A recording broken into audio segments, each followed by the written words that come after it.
మాట్లాడుకునే పరిస్థితి లేకుండా ఇక్కడ మాట్లాడుకున్న మాటలు ఆ జిల్లాలో ఇమ్మీడియట్గా తెలిసిపోయాయంటే ఇక్కడ వీళ్ళు ఫోన్ ట్యాపింగ్ చేయటం వలనే అక్కడ పోలీసులు యాక్షన్ ఉండేది.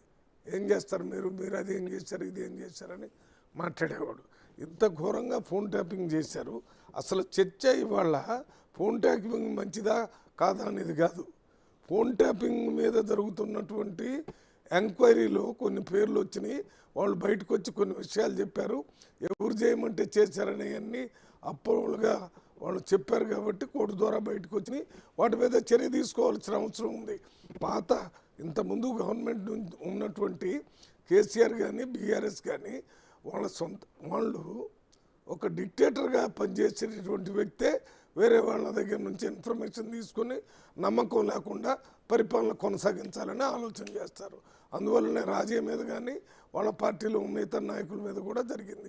అదే రకంగా ప్రతిపక్ష నాయకులుగా కాంగ్రెస్ పార్టీ కానీ బీజేపీ కానీ లేక హైకోర్టులో జడ్జెస్ మన మీద ఏ రకమైన వ్యతిరేకంగా చేస్తున్నారని వాళ్ళ మీద ఐఏఎస్ ఆఫీసర్సు ఐపీఎస్ ఆఫీసర్ మీద చేస్తే అసలు ఫండమెంటల్గా ఫ్రీడమ్ ఆఫ్ టాకింగ్ కూడా లేకపోతే ప్రజాస్వామ్యం ఉంటుంది. రాజ్యాంగంలో మనకు ప్రాథమిక హక్కు ఏమి ఇచ్చారు? Freedom of talking, freedom of living, freedom of choosing what ever way they want to live. అది లేకుండా ఒక భార్య భర్తతోని, భర్త భార్యతోని, ఒక నాయకుడు ఇంకో నాయకుడితోని మాట్లాడుకునేటటువంటి స్వేచ్ఛ వాళ్ళకు ఉంది.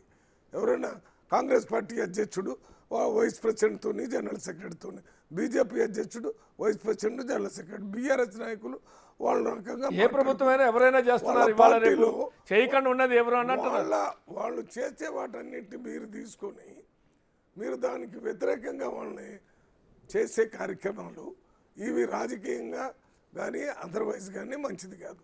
అవి చేశారు కాబట్టి దాని మీద ఎంక్వైరీ చేసి చేసిన వాళ్ళ మీద, చేయించిన వాళ్ళ మీద, చేసిన వాళ్ళు పోలీసులు వాళ్ళ పేర్లు ఉన్నాయిగా, ప్రభాకర్ రావు, భుజరంగరావు, ఇంకెవరో 4-5 పేర్లు వచ్చినాయి పేపర్లో. వారి మీద వారిని ఎవరు చేయించారు? వాళ్ళకేమవసరం? ఫోన్ ట్యాపింగ్ రాజేమే చేయాల్సిన అవసరం సబితా మీద, ఆదేశాలు మౌఖిక ఆదేశాలు ఏదో రేవంత్ రెడ్డి మీద, మల్లు రవి మీద, లేకపోతే ఇతర నాయకుల మీద చేయాలని చెప్పినోడుని బట్టే కదా చేసింది. ఆ చెప్పింది ఎవరో చెప్తారు. ఇప్పుడు వాళ్ళు చెప్పి చేయించిన వాళ్ళు, చేసినోడు ఓన్లీ డైరెక్టర్, ప్రొడ్యూసర్ ఎవరు, దాని డైరెక్టర్ ఎవరు, అవి కూడా బయటకు వస్తాయి కదా. అవి వస్తేనే ప్రభుత్వం ఇప్పుడు ఆ చర్య తీసుకోవాలా లేదా? చర్య తీసుకోవాలి కదా. చర్య తీసుకోవాలా, భవిష్యత్తులో అటువంటి జరగకుండా చూడాలి.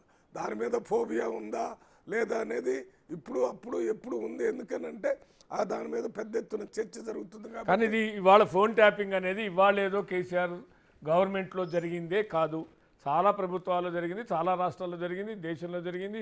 ఇవాళ దేశవ్యాప్తంగా కూడా మీకు తెలుసా, కర్ణాటకలో కాంగ్రెస్ పార్టీ సీఎం ఒకసారి ఫోన్ ట్యాపింగ్లోనే ముఖ్యమంత్రి కోల్పోయారు పదవి. అంటే ముఖ్యమంత్రి పదవి పోయింది. ఎందుకు? ఫోన్ ట్యాపింగే కదా. దొరికినప్పుడే కానీ శిక్ష పడింది తప్ప మా ఊళ్ళో ఎవడో ఒకడు ఉన్నాడు, వాడిని పట్టుకొని పోతే వాడు పోలీస్ స్టేషన్లో ఏం స్టేట్మెంట్, నేను ఒక్కడైనా మొత్తం ఆ ఊళ్ళో 100 మంది చేశారని చెప్పాడు. 100 మంది దొరకలేదు కదా. ఎవడు దొరికితే వాడి మీదనే చర్య, వాడిని పోలీస్ స్టేషన్ తీసుకుపోతారు. ఇది అందరికీ తెలిసిన విషయం. ఇప్పుడు దొరికారు వీళ్ళ మీద ఎంక్వైరీ జరుగుతుంది.